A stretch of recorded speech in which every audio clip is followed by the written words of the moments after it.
Hello hi friends, welcome back to MRL study studio ಚಾನಲ್ಗೆ ತಮಗೆಲ್ಲರಿಗೂ ಸ್ವಾಗತಿಸುತ್ತಾ ಇವತ್ತಿನ ತರಗತಿಯಲ್ಲಿ ದೈಹಿಕ ಶಿಕ್ಷಣ ಶಿಕ್ಷಕರ ಒಂದು ಪಠ್ಯಕ್ರಮಕ್ಕೆ ಸಂಬಂಧಪಟ್ಟಂತಹ 6th to 10th ಗಂಟೆ ಏನು ದೈಹಿಕ ಶಿಕ್ಷಣ ಪುಸ್ತಕಗಳಿದ್ದಾವೋ ಆ ಒಂದು ದೈಹಿಕ ಶಿಕ್ಷಣ ಪಠ್ಯಪುಸ್ತಕದಲ್ಲಿ 6ರಿಂದ 10ನೇ ತರಗತಿ ಗಂಟೆ ನಾನು ಪಾರ್ಟ್ 1 ಗಂಟೆ ಕಂಪ್ಲೀಟ್ ಮಾಡಿದ್ದೀನಿ. 10ನೇ ತರಗತಿ ಗಂಟೆ ಇವಾಗ 10ನೇ ತರಗತಿ ಪಾರ್ಟ್ 2 ಸ್ಟಾರ್ಟ್ ಮಾಡಿದ್ದೀನಿ.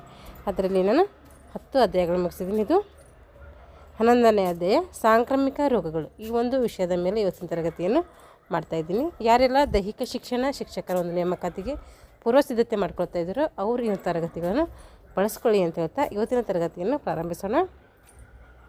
ಈ ಸಾಂಕ್ರಾಮಿಕ ರೋಗಗಳಲ್ಲಿ ನಾವು ಏನೇನು ತಿಳ್ಕೊತೀವಿ ಅಂತಂದರೆ, ವಿವಿಧ ಸಾಂಕ್ರಾಮಿಕ ರೋಗಗಳಿಗೆ ಕಾರಣಗಳನ್ನು ತಿಳ್ಕೊತೀವಿ, ಯಾಕೆ ಆ ರೋಗಗಳು ಬರ್ತವೆ ಅಂತೇಳಿ, ಹಾಗೆ ಅದರ ಲಕ್ಷಣಗಳೇನು, ಹರಡುವಿಕೆಯ ವಿಧಾನ ಮತ್ತು ಅದು ಹೇಗೆ ನಿಯಂತ್ರಣ ಮಾಡಬೇಕು, ಅದು ಬಂದಾಗ ಯಾವ ರೀತಿ ನಾವು ಮುಂಜಾಗ್ರತಾ ಕ್ರಮಗಳು ತೆಗೆದುಕೊಳ್ಬೇಕು, ಇಷ್ಟು ವಿಷಯಗಳ ಬಗ್ಗೆ ಈ ಒಂದು ಟಾಪಿಕಲ್ಲಿ ಚರ್ಚೆ ಮಾಡ್ತೀವಿ.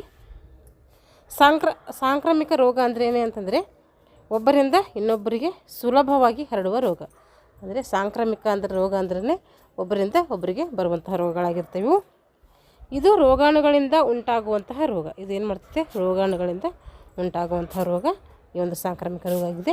ಇದು ಮಾನವನಿಂದ ಮಾನವನಿಗೆ ಅಥವಾ ಪ್ರಾಣಿಯಿಂದ ಮಾನವನಿಗೆ ಹರಡುವ ರೋಗ. ಮಾನವನಿಂದ ಮಾನವನಿಗೆ ಅಂದರೆ ಮನುಷ್ಯರಿಂದ ಮನುಷ್ಯರಿಗೆ ಅಥವಾ ಪ್ರಾಣಿಯಿಂದ ಏನು ಮಾಡ್ತೈತಿ ಮನುಷ್ಯರಿಗೆ ಬರುವಂಥ ರೋಗಕ್ಕೆ ಸಾಂಕ್ರಾಮಿಕ ರೋಗಗಳು ಅಂತ ಕರಿತೀವಿ. ಸೋಂಕು ತಗಲಿದ ವಸ್ತು ಅಥವಾ ವ್ಯಕ್ತಿಗಳ ಸಂಪರ್ಕದಿಂದ ಯಾರಿಗೆ ಸೋಂಕು ಬಂದಿರ್ತೈತೋ ಅಂದರೆ ಯಾರಿಗೆ ಕಾಯಿಲೆ ಬಂದಿರ್ತೈತೋ ಆ ಒಂದು ಕಾಯಿಲೆ ಬಂದಂತಹ ವ್ಯಕ್ತಿಯಿಂದ ಅಥವಾ ವಸ್ತುವಿನಿಂದ ಆ ಒಂದು ವ್ಯಕ್ತಿ ಅಥವಾ ವಸ್ತುವಿನ ಸಂಪರ್ಕದಿಂದ ಏನು ಮಾಡ್ತೈತೆ ಈ ಸಾಂಕ್ರಾಮಿಕ ರೋಗಗಳು ಹರಡ್ತವೆ. ಈಗ ಮೊದಲನೇ ಸಾಂಕ್ರಾಮಿಕ ರೋಗ ಯಾವುದಂತಂದರೆ ಅದು ಮಲೇರಿಯಾ. ಮಲೇರಿಯಾ ನಮ್ಮ ದೇಶದಲ್ಲಿ ಬಹಳ ವರ್ಷಗಳಿಂದ ಕಾಡುತ್ತಿರುವ ಒಂದು ಸಾಂಕ್ರಾಮಿಕ ರೋಗ. ಮಲೇರಿಯಾ ಅನ್ನೋದನ್ನು ನಮ್ಮ ದೇಶದಲ್ಲಿ ಬಹಳ ವರ್ಷಗಳಿಂದ ಏನು ಮಾಡ್ತಾಯಿದೆ ಕಾಡುವಂಥ ಒಂದು ರೋಗ ಆಗಿರ್ತೈತೆ. ಇದು ಈ ರೋಗವು ಯಾವ ಒಂದು ತಿಂಗಳಲ್ಲಿ ಹೆಚ್ಚಾಗಿ ಕಾಣಿಸ್ಕೊಳ್ತೈತಿ ಅಂತಂದರೆ ಮೇ ಮತ್ತು ಸೆಪ್ಟೆಂಬರ್. ಅಂದರೆ ಇದು ಮಳೆಗಾಲದಲ್ಲಿ ಹೆಚ್ಚಾಗಿ ಕಾಣಿಸ್ಕೊಳ್ತೈತೆ.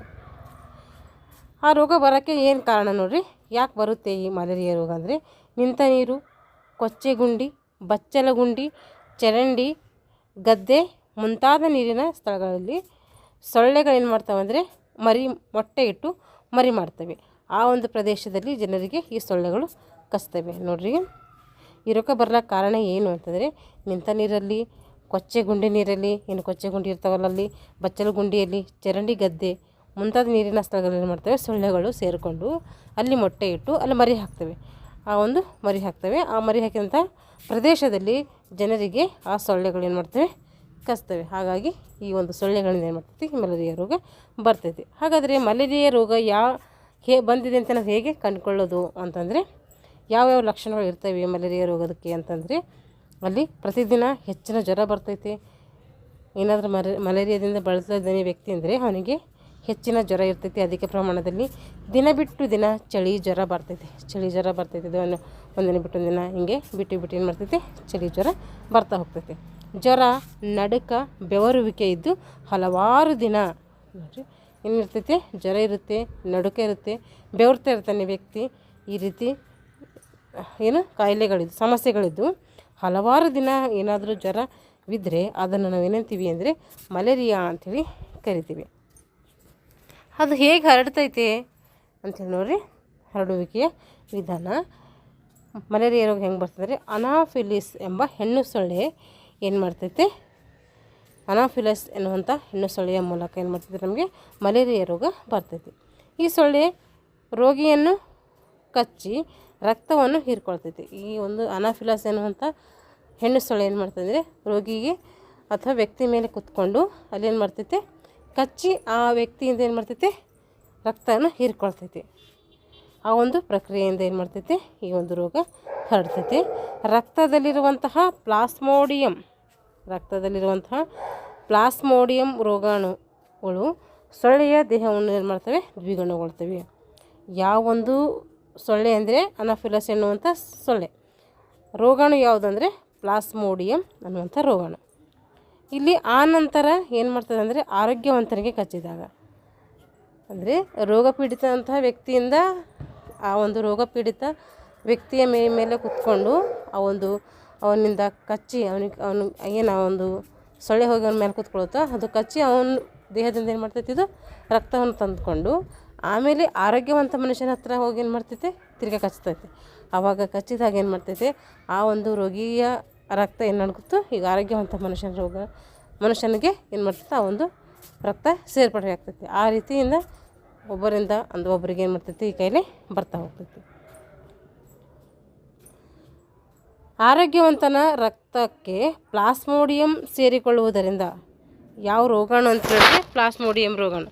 ಆ ಒಂದು ಆರೋಗ್ಯವಂತ ವ್ಯಕ್ತಿಯಿಂದ ಪ್ಲಾಸ್ಮೋಡಿಯಂ ರೋಗಾಣು ಏನು ಮಾಡ್ತೈತೆ, ಸೇರಿಕೊಳ್ಳೋದರಿಂದ ಈ ರೋಗ ಏನು ಮಾಡ್ತೈತಿ, ಹರಡ್ಕೊಳ್ತೈತಿ. ಹಾಗಾದರೆ ಈ ರೋಗ ಬಂದಿದೆಯಪ್ಪ, ಹಾಗಾದರೆ ಹೇಗೆ ನಿಯಂತ್ರಣ ಮಾಡೋದು, ನಾವು ಮುಂಜಾಗ್ರತಾ ಕ್ರಮಗಳು ಏನು ತೆಗೆದುಕೊಳ್ಬೇಕು ಅಂತೇಳಿ ನೋಡಿರಿ. ಸೊಳ್ಳೆಗಳು ನಿಂತ ನೀರು, ಕೊಚ್ಚಿಗುಂಡಿ, ಬಚ್ಚಲಗುಂಡಿ, ಗದ್ದೆ ಮುಂತಾದ ನೀರಿರುವ ಸ್ಥಳಗಳಲ್ಲಿ ಸೊಳ್ಳೆಗಳು ಬೆಳೆಯುವುದರಿಂದ ಆ ಪ್ರದೇಶ ಏನು ಮಾಡಬೇಕಂದ್ರೆ ಸೊಳ್ಳೆಗಳ ನಿರ್ಮೂಲನಕ್ಕೆ ಕ್ರಿಮಿನಾಶಕವನ್ನು ನಾವು ಹಾಕಬೇಕು. ಅವೆಲ್ಲ ಬಚ್ಚಲಗುಂಡಿ, ಕೊಚ್ಚೆಗುಂಡಿ, ಇವೆಲ್ಲ ನಿಂತ ನೀರಿನ ಗುಂಡಿ ಏನಿರ್ತಾವಲ್ಲ ಅಲ್ಲೆಲ್ಲ ಏನು ಮಾಡಬೇಕು, ಕ್ರಿಮಿನಾಶಕವನ್ನು ನಾವು ಸಿಂಪಡಣೆ ಮಾಡಬೇಕು.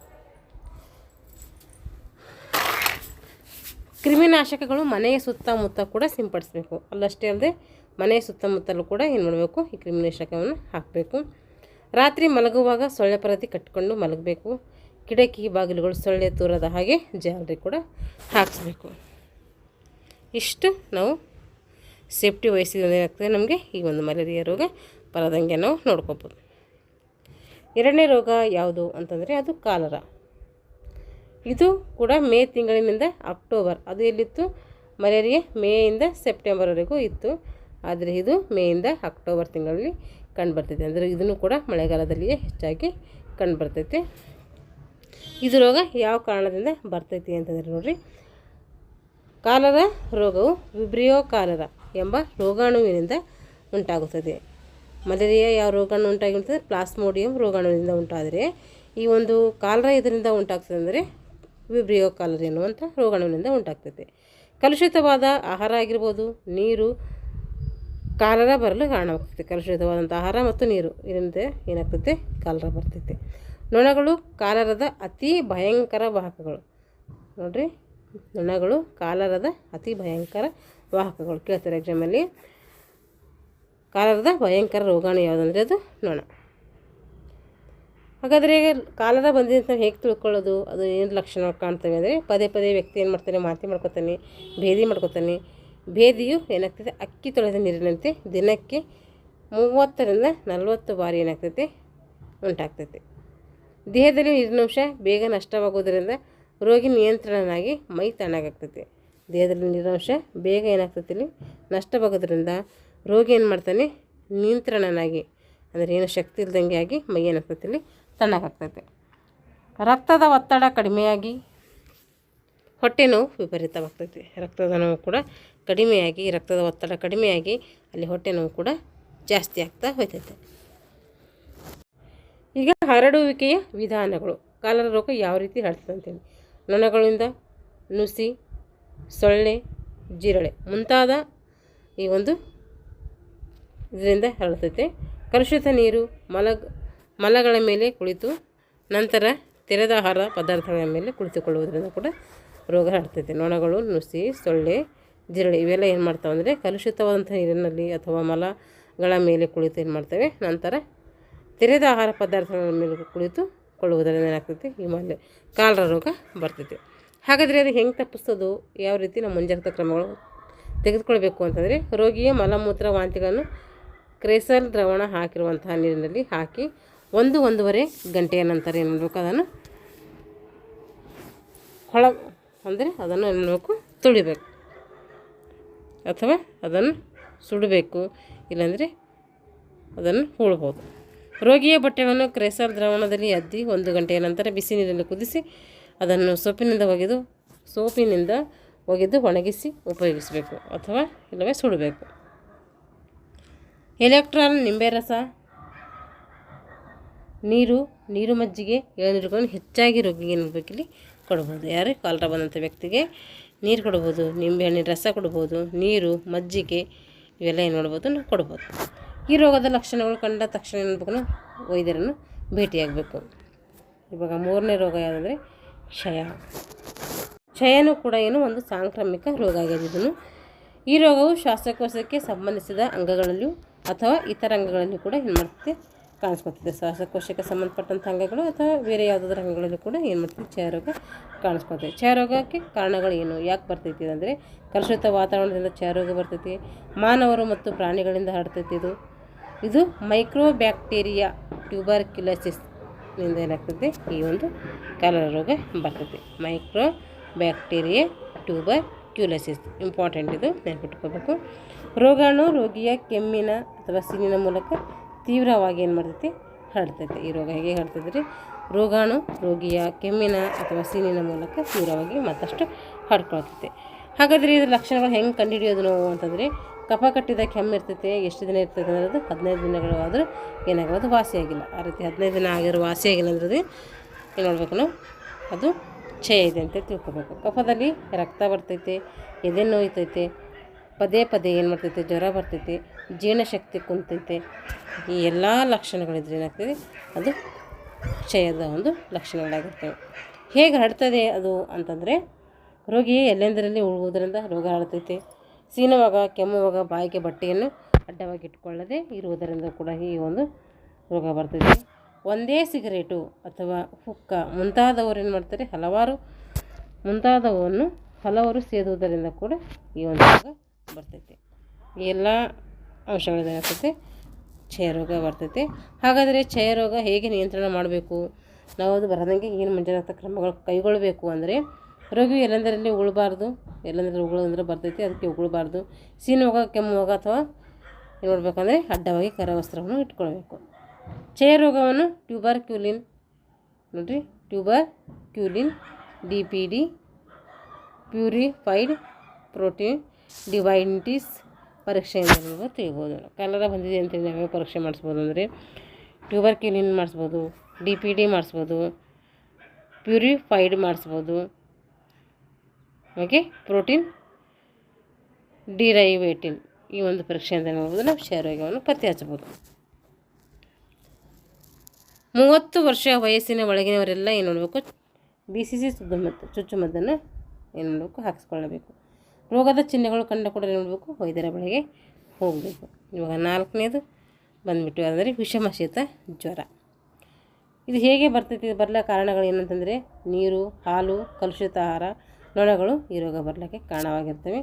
ಅದರ ಲಕ್ಷಣ ಏನು, ವಿಷಮಶೀತ ಜ್ವರದ ಲಕ್ಷಣಗಳು ಹೆಂಗಂದರೆ, ಅವು ವಿಷಮಶೀತ ಜ್ವರವು ಮುಂದುವರೆದ ಜ್ವರ ಮತ್ತು ಜ್ವರದ 3-4 ವಾರವಾದರೂ ಏನಾಗಲ್ಲ ಇದು ವಾಸಿಯಾಗೋದಿಲ್ಲ. ಮುಂದುವರೆದಂಥ ಹಿಂಗೆ ಮುಂದುವರ್ಕೊಂಡು ಜ್ವರ ಬರ್ತಾನೆ ಇರ್ತೇವೆ. ಅಥವಾ 3-4 ವಾರಗಳಾದರೂ ಕೂಡ ಏನಾಗಲ್ಲ ಆ ಜ್ವರ ಕಡಿಮೆ ಆಗೋದಿಲ್ಲ. ಮೈ ಬಿಸಿ ಜಾಸ್ತಿಯಾಗಿ ತಲೆನೋವು ಕೂಡ ಕಾಣಿಸ್ಕೊಳ್ತೈತೆ. ಹೊಟ್ಟೆ ನೋವು ಮತ್ತು ತೆಳ್ಳಗೆ ಬೇದಿಯು ಕೂಡ ಇಲ್ಲಿ ಬರ್ತಾಯಿದೆ ವಿಷಮಶೀತ ಜ್ವರದಲ್ಲಿ. ಆದರೆ ಇದ್ರದ್ದು ಲಕ್ಷಣಗಳೇನು ಅಂತಂದ್ರೆ ನೋಡಿರಿ, ಲಕ್ಷಣಗಳದು ಇವಾಗ ಹರಡುವಿಕೆ ವಿಧಾನ ನೋಡಿರಿ. ಈ ರೋಗವು ವಿಷಮಶೀತ ಜ್ವರಾಣುಗಳಿಂದ ಹೊರಡ್ತೈತೆ. ರೋಗಾಣುಗಳು ರೋಗಿಯ ಮಲ ಮೂತ್ರಗಳಲ್ಲಿ ಏನಾಗ್ತದೆ ಹೊರಬೀಳ್ತೈತೆ. ನೊಣಗಳು ಈ ರೋಗಾಣುಗಳನ್ನು ಹರಡುವ ವಾಹಕಗಳಾಗಿವೆ. ಕ್ಷಯ ಕೂಡ ಏನು ಮಾಡ್ತೇವೆ, ಇದು ಟೈಫಾಯ್ಡ್ ಕೂಡ ಏನು ಮಾಡ್ತೇವೆ, ವಿಷಮಶೀತ ಜ್ವರ ಅವು ಕೂಡ ನೊಣಗಳೇ ಹರಡ್ತವೆ. ಈ ರೋಗವನ್ನು ಹರಡಿಸುವ ಪದಾರ್ಥ ಏನಂದರೆ ನೀರು, ಹಾಲು, ಕಲುಷಿತ ಆಹಾರ. ಹಾಗಾದರೆ ವಿಷಮಶೀತ ಜ್ವರ ಹೇಗೆ ನಾವು ನಿಯಂತ್ರಣ ಮಾಡ್ಬೋದು, ಅದು ಬರದಂಗೆ ಯಾವ ಮುಂಜಾಗ್ರತಾ ಕ್ರಮಗಳು ಕೈಗೊಳ್ಳಬೇಕು ಅಂದರೆ, ರೋಗಿಯ ಮಲಮೂತ್ರಗಳು ನೀರಿನ ಎಳೆಗಳಲ್ಲಿ ದೂರ ಇರಬೇಕು. ಅಂದರೆ ನೀರಿರುವಂತಹ ಒಂದು ಪ್ಲೇಸಿಂದ ಏನಿರಬೇಕು ದೂರ ಇರಬೇಕು. ಅದನ್ನು ಸುಡಬೇಕು ಸಾಧ್ಯ ಆದರೆ, ಅಥವಾ ರೋಗಿಯ ಮಲ ವಿಸರ್ಜನೆ ನಂತರ ಸೋಪಿನಲ್ಲಿ ನೋಡಬೇಕು, ಕೈ ತೊಳಿಬೇಕು. ಕಾಯಿಸಿ ಆರಿಸಿದ ನೀರನ್ನು ಕುಡಿಯಬೇಕು. ಹಾಲನ್ನು ಚೆನ್ನಾಗಿ ಕಾಯಿಸಿ ಕುಡಿಯಬೇಕು. ಪರಿಸರವನ್ನು ಸ್ವಚ್ಛವಾಗಿ ಇಟ್ಕೊಳ್ಬೇಕು. ವಿಷಮಶೀತ ಜ್ವರದ ಬಗ್ಗೆ ಇನಾಕ್ಯುಲೇಷನ್ ಮಾಡಿಸ್ಕೊಳ್ಬೇಕು. ಆಹಾರ ವಸ್ತುಗಳನ್ನು ಮುಚ್ಚಿ ಇರಿಸಬೇಕು. ಬಿಸಿಯಾಗಿರುವಾಗಲೇ ಆಹಾರವನ್ನು ಸೇವನೆ ಮಾಡಬೇಕು. ಈ ಎಲ್ಲ ಅಂಶವನ್ನು ಪಾಲಿಸೋದ್ರಿಂದ ನಮಗೇನಾಗಲ್ಲ ಆ ಒಂದು ರೋಗವನ್ನು ನಿಯಂತ್ರಣ ಮಾಡ್ಕೋಬೋದು. ವೈಯಕ್ತಿಕ ಸ್ವಚ್ಛತೆಯನ್ನು ಕಾಪಾಡಿಕೊಳ್ಳುವುದರಿಂದ ಹಲವಾರು ರೋಗಗಳಿಂದ ನಮಗೆ ದೂರ ಸಾಧ್ಯ. ನಾವು ವೈಯಕ್ತಿಕವಾಗಿ ಸ್ವಚ್ಛವಾಗಿದ್ವಿ ಅಂದರೆ ಹಲವಾರು ರೋಗಗಳನ್ನ ಮಾತ್ರ ಸುಳಿಯೋದಿಲ್ಲ. ಈಗ ಇನ್ಫ್ಲೂಯೆಂಜಾ. ಇನ್ಫ್ಲೂಯೆಂಜಾ ಅಂದರೆ ಸಾಂಕ್ರಾಮಿಕ ರೋಗ. ಇದನ್ನು ಫ್ಲೂ ಎಂಬ ಸಂಕ್ಷಿಪ್ತ ಹೆಸರಿಂದ ಕರಿತೀವಿ. ಹೇಗೆ ಬರುತ್ತೆ ಅಂದರೆ ಇದು ಕಲುಷಿತ ವಾತಾವರಣದಿಂದ ಬರ್ತೈತೆ. ಹಾಗಾದರೆ ಇದರ ಲಕ್ಷಣಗಳು ಏನಂತಂದರೆ, ಇಲ್ಲಿ ರೋಗಿಗೆ ನಡುಕ ಬರ್ತೈತಿ, ಚಳಿ ಇರ್ತೈತಿ, ಜ್ವರ ಇರ್ತೈತಿ, ಗಂಟಲು ಮತ್ತು ತಲೆನೋವು ಕಾಣಿಸ್ಕೊಳ್ತೈತಿ. ಇವೆಲ್ಲ ಲಕ್ಷಣಗಳಿದ್ರೆ ಆಗ್ತದೆ ನಿಮಗೆ ಇನ್ಫ್ಲೂಯೆಂಜಾ ಬಂದಿದೆ ಅಂತ ಅರ್ಥ. ಹಾಗಾದರೆ ಇದು ಹೇಗೆ ಹರಡ್ತದೆ ಅಂದರೆ ಗಾಳಿಯ ಮೂಲಕ ರೋಗಿಯ ರೋಗಾಣುಗಳನ್ನು ಹರಡ್ತದೆ. ರೋಗಿಯ ನೇರ ಸಂಪರ್ಕದಿಂದಲೂ ಕೂಡ ಏನು ಮಾಡ್ತೈತೆ ಈ ಒಂದು ರೋಗ ಬರ್ತೈತೆ. ಇನ್ಫ್ಲೂಯೆಂಜಾ ವೈರಸ್ನಿಂದ ರೋಗವು ಕೂಡ ಹರಡ್ತೈತೆ. ಇಷ್ಟು ಇದು ಹರಡುವಿಕೆ ವಿಧಾನಗಳಾಯಿತು. ಇವಾಗ ನಿಯಂತ್ರಣ ಕ್ರಮಗಳು. ಇನ್ಫ್ಲೂಯೆಂಜಾ ಬಂದಿದೆ ಅಂದರೆ ಯಾವ ರೀತಿ ನಿಯಂತ್ರಣ ಮಾಡ್ಕೋಬೇಕು ಅಂತ ನೋಡಿರಿ. ರೋಗಿ ಬಳಸಿದ ವಸ್ತುಗಳಿಂದ ಅಥವಾ ರೋಗಿಯ ಸಂಪರ್ಕದಿಂದ ಇರಬೇಕು, ದೂರ ಇರಬೇಕು. ಸೀನುವಾಗ ಕೆಮ್ಮುವಾಗ ಕರವಸ್ತ್ರ ಹಿಡ್ಕೊಳ್ಬೇಕು. ರೋಗಿಯ ಬಟ್ಟೆಗಳನ್ನು ನೋಡಬೇಕು, ಬಿಸಿ ನೀರಿನಲ್ಲಿ ಕುದಿಸಿ ಸೋಪಿನಿಂದ ತೊಳಿಬೇಕು. ರೋಗಿಯ ಊಟಕ್ಕೆ ಮತ್ತು ಕುಡಿಯಲು ಪ್ರತ್ಯೇಕ ಪಾತ್ರೆಗಳನ್ನು ಬಳಸಬೇಕು. ಎಲ್ಲರೂ ಒಟ್ಟಿಗೆ ಬಳಸೋಂಗಿಲ್ಲ, ಅವ್ರಿಗೆ ಪ್ರತ್ಯೇಕವಾಗಿಯೇ ಇಡಬೇಕು. ಪೌಷ್ಟಿಕ ಆಹಾರ ಮತ್ತು ಸೂಚನೆ ಹಾಗೂ ಕ್ರಮವಾಗಿ ವ್ಯಾಯಾಮ ಕೂಡ ಮಾಡಬೇಕು. ವಿಶ್ರಾಂತಿ ತೆಗೆದುಕೊಳ್ಬೇಕು ಮತ್ತು ಒಳ್ಳೆಯ ಗಾಳಿ ಬೆಳಕು ಬರುವಲ್ಲಿ ನೋಡಬೇಕು. ಆ ವ್ಯಕ್ತಿ ವಾಸ ಮಾಡಬೇಕು. ಇದರಲ್ಲಿ ತಿಳಿದಿರಲಿ ಕೊಟ್ಟಿದ್ದಾರೆ ಇಲ್ಲಿ. ಇತ್ತೀಚೆಗೆ ಡೆಂಗು ಮತ್ತು ಚಿಕನ್ ಗುನ್ಯಾ ಎಂಬ ರೋಗಾಣುಗಳು ಏನಾಗ್ತವೆ ತೀವ್ರವಾಗಿವೆ. ಅವುಗಳ ಹರಡುವಿಕೆ ಪ್ರಮುಖವಾಗಿ ಸೊಳ್ಳೆಯ ಒಂದು ಕಾರಣವಾಗಿರ್ತದೆ. ಸದಾಕಾಲವೂ ಸೊಳ್ಳೆಯಿಂದ ಇರಬೇಕು, ನಾವು ದೂರನೇ ಇರಬೇಕು. ಇದರಿಂದ ನಾವು ಆರೋಗ್ಯವಾಗಿ ಇರಲಿಕ್ಕೆ ಸಹಾಯಕ ಆಗ್ತದೆ. ಇವಾಗ ಖಾಲಿ ಬಿಟ್ಟ ಸ್ಥಳಗಳನ್ನು ತುಂಬಿರಿ. ಮಲೇರಿಯಾ ಬರದಂತೆ ಮುಂಜಾಗ್ರತೆ ಕಿಟಕಿ ಬಾಗಿಲುಗಳಿಗೆ ಡ್ಯಾಶ್ ತೂರದ ಹಾಗೆ ಜಾಲರಿ ಹಾಕಿಸ್ಬೇಕು. ಸೊಳ್ಳೆಗಳು ತೂರದ ಹಾಗೆ ನೋಡಬೇಕು, ಜಾಲರಿ ಹಾಕಿಸ್ಬೇಕು. ಕಾಲರ ನಿಯಂತ್ರಣಕ್ಕೆ ಡ್ಯಾಶ್ ಕ್ರಿಮಿನಾಶಕ ಸಿಂಪಡಿಸಬೇಕು ಅಂತಂದರೆ ಕ್ರೇಸಲ್ ದ್ರಾವಣವನ್ನು ಹಾಕಬೇಕು. ಕ್ಷಯರೋಗವು ಡ್ಯಾಶ್ನಿಂದ ಹರಡ್ತದೆ. ಕ್ಷಯರೋಗ ಇದರಿಂದ ಹರಡ್ತದೆ ಅಂತಂದರೆ ಇದು ಮೈಕ್ರೋ ಬ್ಯಾಕ್ಟೀರಿಯಾ ಟ್ಯೂಬರ್ಕ್ಯುಲೋಸಿಸ್ನಿಂದ ಏನು ಮಾಡ್ತೈತೆ ನಮಗೆ ಕ್ಷಯರೋಗ ಉಂಟಾಗ್ತದೆ. ಇನ್ಫ್ಲೂಯೆಂಜಾ ಸಂಕ್ಷಿಪ್ತ ರೂಪ ಯಾವುದಂದರೆ ಅದು ಫ್ಲೂ. ಒಂದು ವಾಕ್ಯದಲ್ಲಿ ಉತ್ತರಿಸಬೇಕಿಲ್ಲಿ. ಮಲೇರಿಯಾ ರೋಗ ಯಾವ ಸೊಳ್ಳೆಯಿಂದ ಹರಡ್ತದೆ ಅಂದರೆ ಅನಾಫಿಲಸ್ ಅನ್ನುವಂಥ ಹೆಣ್ಣು ಸೊಳ್ಳೆಯಿಂದ ಹರಡ್ತೈತಿ. ಕಾಲರ ರೋಗವು ಯಾವ ರೋಗಾಣುವಿನಿಂದ ಹರಡ್ತದೆ ಅಂತಂದರೆ ಅದು ವಿಬ್ರಿಯೋ ಕ್ಯಾಲರದಿಂದ ಹರಡ್ತೈತಿ. ಕಾಲರ ರೋಗಿಯ ಬಟ್ಟೆಗಳನ್ನು ಯಾವ ದ್ರಾವಣದಲ್ಲಿ ಹಾಕಬೇಕಂದ್ರೆ ಕ್ರೇಸಲ್ ದ್ರಾವಣದಲ್ಲಿ ಹಾಕಬೇಕು. ಕ್ಷಯ ಯಾವ ಅಂಗಕ್ಕೆ ಸಂಬಂಧಿಸಿದೆ ಅಂತಂದರೆ ಅದು ಶ್ವಾಸಕೋಶಕ್ಕೆ ಸಂಬಂಧಿಸಿದೆ. ಮಲೇರಿಯಾ ರೋಗದ ನಿಯಂತ್ರಣ ಮತ್ತು ಕ್ರಮಗಳನ್ನು ಬರೀರಿ, ಬುಕ್ಸಲ್ಲಿದೆ ಬರೀರಿ. ಕಾಲರ ರೋಗದ ಲಕ್ಷಣಗಳು ಕೂಡ ಬುಕ್ಸಲ್ಲಿದ್ದಾವೆ. ಇನ್ನೂ ಸ್ವಲ್ಪ ಪಾಯಿಂಟ್ಸ್ ಬಿಟ್ಟಿಲ್ಲ ನೋಡಲಿ. ಇನ್ಫ್ಲೂಯೆಂಜಾ ರೋಗ ತಡೆಗೆ ಒಂದು ಮುಂಜಾಗ್ರತಾ ಕ್ರಮವನ್ನು ಬರೀರಿ ಅಂತ ಹೇಳಿದ್ದಾರೆ. ಇಲ್ಲಿ ಚೀನುವಾಗ ಕೆಮ್ಮುವಾಗ ಏನು ಮಾಡಬೇಕು ಕರವಸ್ತ್ರವನ್ನು ಬಳಸ್ಕೋಬೇಕು. ಸಾಂಕ್ರಾಮಿಕ ರೋಗ ಹೇಗೆ ಹರಡುತ್ತದೆ ಅಂತಂದರೆ ಸಾಂಕ್ರಾಮಿಕ ರೋಗಗಳು ಒಬ್ಬರಿಂದ ಇನ್ನೊಬ್ಬರಿಗೆ ಹರಡುತ್ತದೆ. ಮನುಷ್ಯನಿಂದ ಮನುಷ್ಯನಿಗೆ ಅಥವಾ ಪ್ರಾಣಿಗಳಿಂದ ಮನುಷ್ಯನಿಗೆ ಈ ರೋಗ ಬರ್ತೈತೆ. ವಿಷಮ ಶೀತ ಜ್ವರ ಹರಡಲು ಕಾರಣವೇನು ಅಂತಂದರೆ ಇದ್ರ ಪಾಯಿಂಟ್ಸ್ ಇದ್ದಾವೆ, ಬುಕ್ಸಲ್ಲಿ ಬರೀರಿ. ಕಾಲರ ರೋಗದ ಲಕ್ಷಣಗಳು ಇದನ್ನು ಕೂಡ ಬುಕ್ಸಲ್ಲಿದ್ದಾವೆ, ಪಾಯಿಂಟ್ಸ್ಗಳು ಬರೀಬೇಕು. ಮಲೇರಿಯಾ ರೋಗದ ನಿಯಂತ್ರಣ ಮತ್ತು ಮುಂಜಾಗ್ರತಾ ಕ್ರಮಗಳ ಬಗ್ಗೆ ತಿಳಿಸಬೇಕು, ಬುಕ್ಸಲ್ಲಿದ್ದಾವೆ, ಪಾಯಿಂಟ್ಸ್ ಮಾಡ್ಕೋಬೇಕು. ಕ್ಷಯ ರೋಗ ಬರಲು ಕಾರಣವೇನು ಇದನ್ನು ಕೂಡ ಇದೆ, 2-3 ವಾಕ್ಯದಲ್ಲಿ ಬರೀಬೇಕು. ಇನ್ಫ್ಲೂಯೆಂಜಾ ಹರಡುವಿಕೆಯ ವಿಧಾನಗಳ ಬಗ್ಗೆ ತಿಳಿಸ್ರಿ, ಬರ್ಕೊಂಡಿದ್ರು. ಕ್ಷಯ ರೋಗದ ಲಕ್ಷಣಗಳು ಇವೆಲ್ಲದ್ರ ಬಗ್ಗೆ ಬುಕ್ಸಲ್ಲಿ ಡೀಟೇಲಾಗಿ ಕೊಟ್ಟಿದ್ದಾರೆ. 3-4 ವಾಕ್ಯದಲ್ಲಿ ನೀವು ನೋಡಿಕೊಂಡು ಬರೀಬೇಕು. ಇಷ್ಟು ಸಾಂಕ್ರಾಮಿಕ ರೋಗಗಳ ಬಗ್ಗೆ ನಾವು ಸಂಕ್ಷಿಪ್ತವಾಗಿ ತಿಳ್ಕೊಂಡಿದ್ವಿ. ಮುಂದಿನ ತರಗತಿಯಲ್ಲಿ ಮುಂದಿನ ಒಂದು ವಿಷಯದ ಕುರಿತು ತರಗತಿಯನ್ನು ಮಾಡೋಣ ಅಂತ ಹೇಳ್ತಾ ಇಲ್ಲಿಗೆ ತರಗತಿಯನ್ನು ಮುಗಿಸ್ತಾ ಇದ್ದೀನಿ. ಎಲ್ಲರಿಗೂ ಧನ್ಯವಾದಗಳು.